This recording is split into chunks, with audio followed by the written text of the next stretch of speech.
Dia 25 de fevereiro. Juízes 1.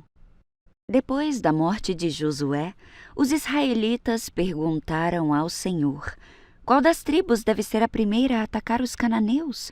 O Senhor respondeu: Judá, pois eu entreguei a terra em suas mãos. Os homens de Judá disseram a seus parentes da tribo de Simeão: venham conosco lutar contra os cananeus que vivem no território que nos foi designado como herança. Depois ajudaremos vocês a conquistar o seu território. Os homens de Simeão foram com Judá. Quando os homens de Judá atacaram, o Senhor entregou os cananeus e os ferezeus em suas mãos, e eles mataram 10.000 guerreiros inimigos em Bezeque. Naquela cidade, encontraram o rei Adoni-Bezeque, lutaram contra ele e derrotaram os cananeus e os ferezeus. Adoni-Bezeque fugiu, mas os israelitas o capturaram e cortaram os polegares das suas mãos e dos seus pés. Adoni-Bezeque disse: 70 reis com os polegares das mãos e dos pés cortados comiam migalhas debaixo de minha mesa. Agora Deus me retribuiu aquilo que eu fiz com eles. E o levaram a Jerusalém, onde ele morreu. Os homens de Judá atacaram Jerusalém e a conquistaram. Mataram todos os seus habitantes e puseram fogo na cidade. Depois disso, desceram para lutar contra os cananeus que viviam na região montanhosa do Neguebe e nas colinas do oeste. Judá marchou contra os cananeus que habitavam em Hebrom, antes chamada Kiriat Arba, e derrotou os exércitos de Sesai, Aimã e Talmai. Dali avançaram contra os habitantes de Debir, antes chamada Kiriat Sefer. Caleb disse: darei minha filha Axa em casamento a quem atacar e tomar Kiriat Sefer. Otoniel, filho de Kenaz, irmão mais novo de Caleb, tomou a cidade e Caleb lhe deu Axa como sua esposa. Quando Axa se casou com Otoniel, ela insistiu para que ele pedisse um campo ao pai dela. Assim que ela desceu do jumento, Caleb lhe perguntou: o que você quer? Ela respondeu: quero mais um presente. O Senhor me deu as terras do deserto do Neguebe. Agora eu peço que também me dê as fontes de água. Então Caleb lhe deu as fontes superiores e as fontes inferiores. Quando a tribo de Judá deixou Jericó, a cidade das palmeiras, os queneus, descendentes do sogro de Moisés, os acompanharam até o deserto de Judá. Eles se estabeleceram no meio do povo dali, perto da cidade de Arade, no Neguebe. Então a tribo de Judá se uniu com os seus parentes da tribo de Simeão para lutar contra os cananeus que habitavam em Zefate e destruíram completamente a cidade. Por isso, agora ela se chama Ormá.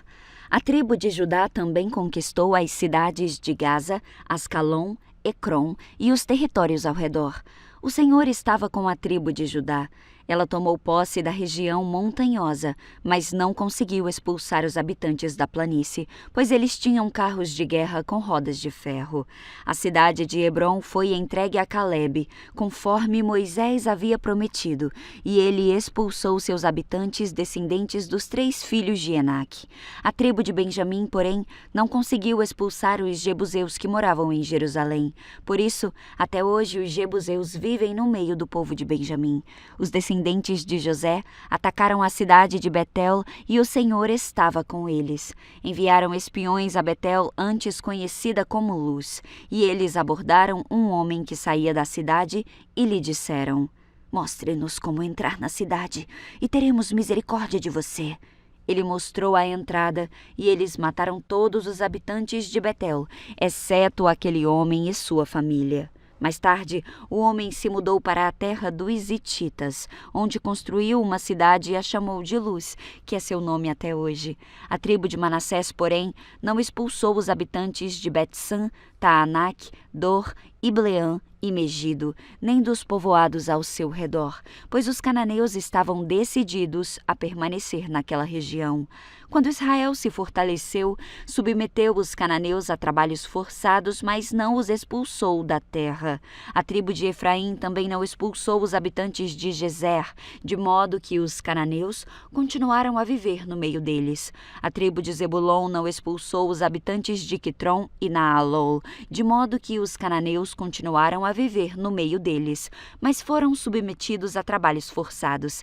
A tribo de Asser não expulsou os habitantes de Aco, Sidom, Alabe, Axibe, Helba, Afeque e Reobe. Estabeleceu-se no meio dos cananeus que habitavam a terra, pois não conseguiu expulsá-los. Da mesma forma, a tribo de Naftali não expulsou os habitantes de Bet-Semes e de Bet-Anat. Estabeleceu-se no meio dos cananeus que habitavam a terra, mas submeteu os habitantes de Bet-Semes e de Bet-Anat a trabalhos forçados. Quanto à tribo de Dan, os amorreus a obrigaram a voltar para a região montanhosa e não permitiram que descesse à planície. Os amorreus estavam decididos a ficar no Monte Heres, em Aijalon e em Saalbim, mas quando os descendentes de José se fortaleceram, submeteram os amorreus a trabalhos forçados. A divisa dos amorreus se estendia da ladeira do Escorpião até Selá, continuando dali para cima. Juízes 2. O anjo do Senhor subiu de Gilgal a Boquim e disse aos israelitas: Tirei vocês do Egito e os trouxe a esta terra que jurei dar aos seus antepassados. Eu afirmei que jamais quebraria a minha aliança com vocês. De sua parte, vocês não deviam fazer aliança alguma com os habitantes desta terra, mas sim destruir seus altares. Porque vocês desobedeceram à minha ordem.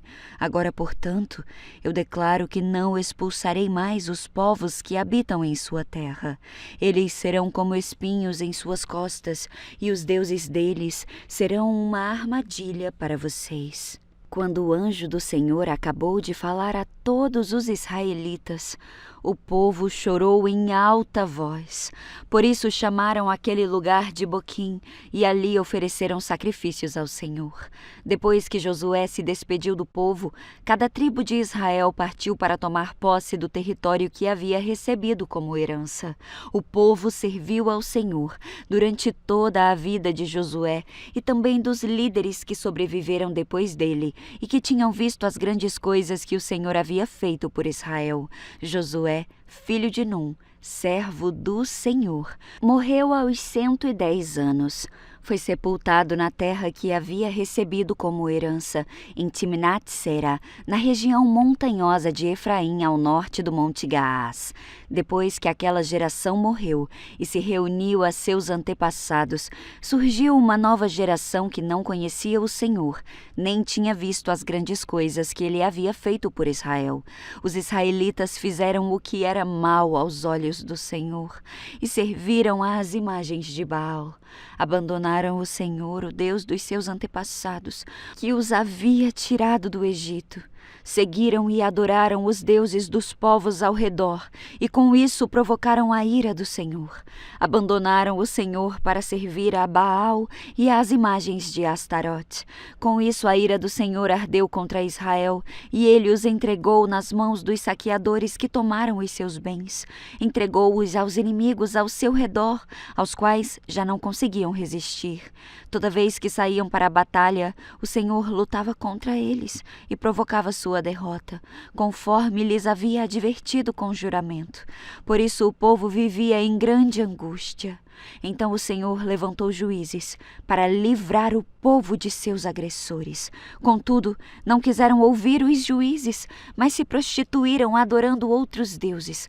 Como se desviaram depressa do caminho dos seus antepassados, que haviam andado em obediência aos mandamentos do Senhor. Sempre que o Senhor levantava um juiz sobre os israelitas, o Senhor estava com ele e livrava o povo de seus inimigos enquanto o juiz vivia, pois o Senhor Senhor tinha compaixão de seu povo e os amava, o povo que sofria sob o peso da aflição provocada por seus opressores. Quando o juiz morria, porém, eles voltavam aos seus caminhos corruptos e se comportavam ainda pior do que os seus antepassados. Seguiam outros deuses, servindo-os e adorando-os. Não abandonavam as suas práticas perversas e os seus caminhos teimosos. Por isso, a ira do Senhor ardeu contra Israel. Disse ele: uma vez que este povo violou a minha aliança, a aliança que fiz com os seus antepassados, e não me deu ouvidos, não expulsarei mais as nações que Josué deixou por conquistar quando morreu. Fiz isso para pôr Israel à prova, para ver se seguiria os caminhos do Senhor, como fizeram seus antepassados. Assim, o Senhor deixou aquelas nações na terra, não as expulsou de imediato, nem permitiu que Josué conquistasse todas elas. Juízes 3. Estas são as nações que o Senhor deixou na terra para pôr à prova os israelitas que não haviam participado das guerras em Canaã. Ele assim fez apenas para dar treinamento de combate às gerações de israelitas que não tinham experiência no campo de batalha. Estas são as nações: os filisteus com seus 5 governantes, todos os cananeus, os sidônios e os heveus, que habitavam no monte do Líbano, desde o monte Baal-Hermon até Lebo-Hamat. Esses povos foram deixados para pôr Israel à prova, para ver se obedeceriam aos mandamentos que o Senhor tinha dado a seus antepassados por meio de Moisés. Assim, os israelitas viveram entre os cananeus, os hititas, os amorreus, os ferezeus, os heveus e os jebuseus. Casaram-se com as filhas deles e deram suas filhas em casamento aos filhos deles e serviram aos deuses deles. Os israelitas fizeram o que era mal aos olhos do Senhor, esqueceram-se do Senhor seu Deus e serviram às imagens de Baal e aos postes de Aserá. Então a ira do Senhor se acendeu contra Israel e ele os entregou a Cusã-Risataim, rei de Aram-Naaraim. E os israelitas serviram a Cusã-Risataim durante 8 anos. Mas quando os israelitas pediram socorro ao Senhor, ele levantou um libertador para salvá-los. Chamava-se Otoniel, filho de Kenaz, irmão mais novo de Calebe. O Espírito do Senhor veio sobre Otoniel, e ele se tornou juiz de Israel. Otoniel guerreou contra Cusã-Risataim, rei de Arã, e o derrotou, pois o Senhor o entregou em suas mãos. Houve paz na terra durante 40 anos, até a morte de Otoniel, filho de Kenaz. Mais uma vez, os israelitas fizeram o que era mal aos olhos do Senhor. Por isso, o Senhor deu a Eglon, rei de Moabe, poder sobre Israel. Eglon se aliou com os amonitas e os amalequitas, atacou e derrotou Israel e conquistou Jericó, a cidade das palmeiras. Os israelitas serviram a Eglon, rei de Moabe, durante 18 anos. Mas quando os israelitas pediram socorro ao Senhor, ele levantou um libertador para salvá-los. Chamava-se Eude, homem canhoto, filho de Gera, da tribo de Benjamim.